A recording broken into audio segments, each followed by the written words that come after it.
My journey has been pretty significant in local government, and I'm going to date myself a little bit. I've been in local government for about 40 years. Okay. And so my original career plans were to go to law school, so I've always had an interest in public safety law, right, criminal justice. I'm originally from the city of El Paso, Texas, so I spent the first 13 years as I worked on my master's degree, and I was a recipient of a HUD fellowship for increasing the number of minorities in local government. So that really started my career. I loved local government, and I decided to not pursue going to law school. And so fast forward, I ended up 8 years out of the mayor's office, 4 years in the city of El Paso Police Department. Okay. Then I came here, so I've sat in this almost literally chair for 27 years. That's amazing. And so I've been an executive 27 plus 4 in the city of El Paso. Rumor has it that you are the strategic genius behind getting the Real-Time Crime Center to where it's at. Now, for me, a person that's around real-time crime centers all the time, I know that that just doesn't happen overnight. Right. It takes real thought and a budget and all of that. Right. What did you do? What were the struggles you had, and how did you get it accomplished?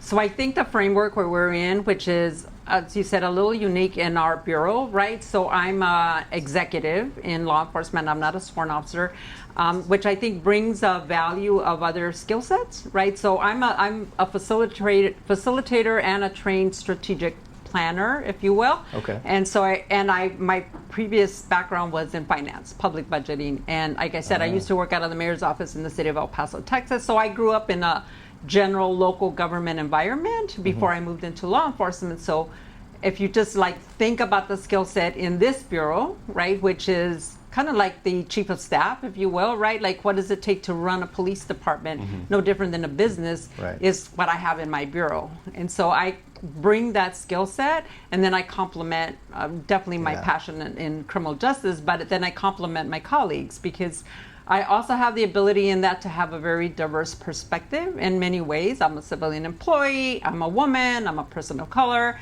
and I have a different skill set. So I think that's what makes our organization, when we talk about professional staff and elevating professional staff, I think all of those things are great examples of how you increase the value of a diverse voice and a diverse perspective. And so what we do in this organization is I lead those initiatives for a strategic thought or process. Almost every single project that comes or we create out of this department comes through my bureau, right? Okay. We either have to buy it, we have to plan it, we implement it. It has some sort of policy, right? We're nationally accredited, so it has some sort of accreditation. We're either going to hire somebody, so we keep going. We're going to buy equipment, right? We're going to implement technology, all of those things. And then I also have the operations of the 911 center. Okay. Right. So putting all of those things, we went from having kind of an organic approach to the Real-Time Crime Center. We were part of the East Valley Fusion Center. And that was back then, right, a few years ago. It's kind of our collaborative regional approach to how we did things.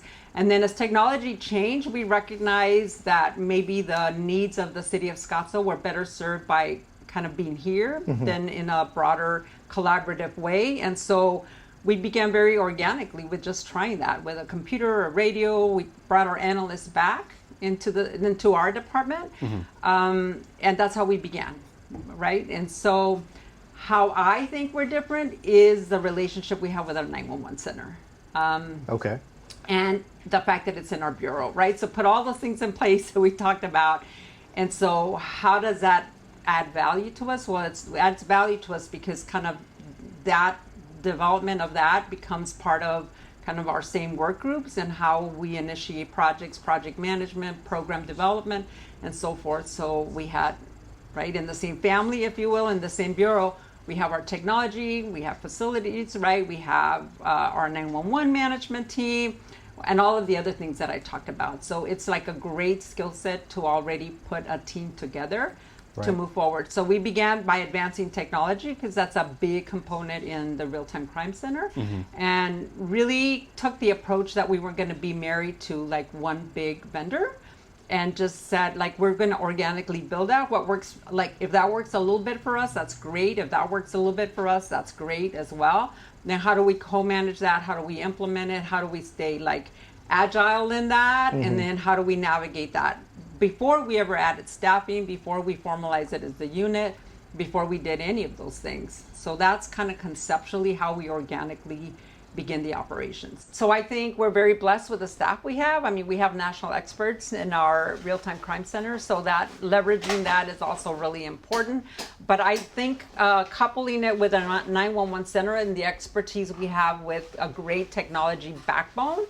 We're also leaders in that space in 911, and so we have national experts, and leveraging that technology and just kind of marrying those two ideas have been really successful, right? Because in the real-time crime center space for like technology, and we're moving in that direction, very few people also had kind of the success of building over and tying things to the 911 center. So we had a whole bunch of technology here that we said, well, we'll just give you access. We don't have to buy it. And so it's been the combination of those things that has really kind of upped it even more so. And so there were times that we didn't have to buy things, that we thought we were gonna buy things, that we could just get by using that. So putting them in the same division has also been beneficial for that. And then the other part of that is when we began to hire individuals, they came out of our 911 center. So think about the skill and the great, right skill of a 911 dispatcher to come over and then leverage that skill set into the real-time crime center has been amazing. It's been amazing. They're ahead of the curve. We're ahead of the curve, right? And so I really think that's how we're different. And then we had to like now create space. Like, where are they, right? Yeah. Well, we happened to have a bond issue where we were rebuilding the 911 center, and then so we literally carved out space, and you saw it over how we could do that because we were really adamant about keeping that relationship together. Gotcha. Now, there's going to be a lot of agencies that see this, and they don't have real-time crime centers. And then you got some agencies that are somewhat established, and then we're going to have some that are very established, but they don't hold the same esteem as a Scottsdale real-time crime center with all the things that you guys have going on. How would you recommend, or what would you recommend as far as the strategic building when it comes to getting funding? Like, what were the avenues that you would tell other agencies, here's things to consider? Right. I would say leverage what you have. Like I said, we began very organically.